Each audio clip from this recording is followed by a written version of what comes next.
Welcome back. બુલેટિનમાં આગળ વાત કરીએ તો અમદાવાદની ખ્યાતિ હોસ્પિટલ કાંડમાં થઈ વધુ એક ફરિયાદ. ખ્યાતિ હોસ્પિટલનું કૌભાંડ દેશવ્યાપી હોવાનો ખુલાસો થયો. સરકારને મોટા પાયે ચૂનો લગાવવાના કૌભાંડનો પર્દાફાશ અમદાવાદ ક્રાઇમ બ્રાન્ચે કર્યો. પીએમજેમાં પાત્રતા નથી તેવા લોકોના કાર્ડ બનાવાયા હતા.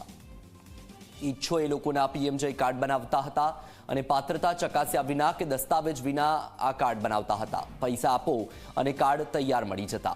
આડેધડ પીએમજે કાર્ડ બનાવવાના રેકેટમાં ખ્યાતિ હોસ્પિટલ સામેલ હતી. હાલ આ મામલે 6 લોકોની અટકાયત કરાઈ છે.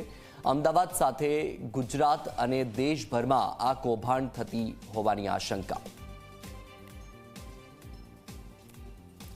વધુ માહિતી મેળવીએ સંવાદદાતા ઉદય પાસેથી. ઉદય, ખ્યાતિના એક બાદ એક કાંડ સામે આવી રહ્યા છે. હવે પીએમજે કાર્ડમાં પણ કૌભાંડ, આડેધડ પીએમજે કાર્ડ બનાવી દેવામાં આવતા હતા. શું માહિતી?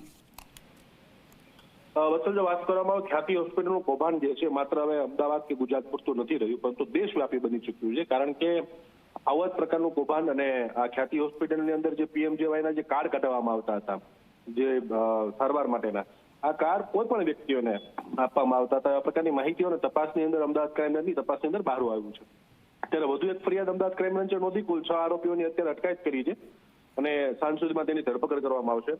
અને આ પ્રકારે કાર્ડ જે છે એ માત્ર ગુજરાત નહીં પરંતુ ભારતના અન્ય રાજ્યોમાં પણ બનાવી આપવામાં આવતા હતા અને સરકારને મોટા પાયે નુકસાન કરતા હોવાનું અત્યારે તપાસમાં સામે આવ્યું છે. ત્યારે આની તપાસની અંદર શું સામે આવે છે એ જોવું રહ્યું. બિલકુલ ઉદય, માહિતી બદલ આભાર.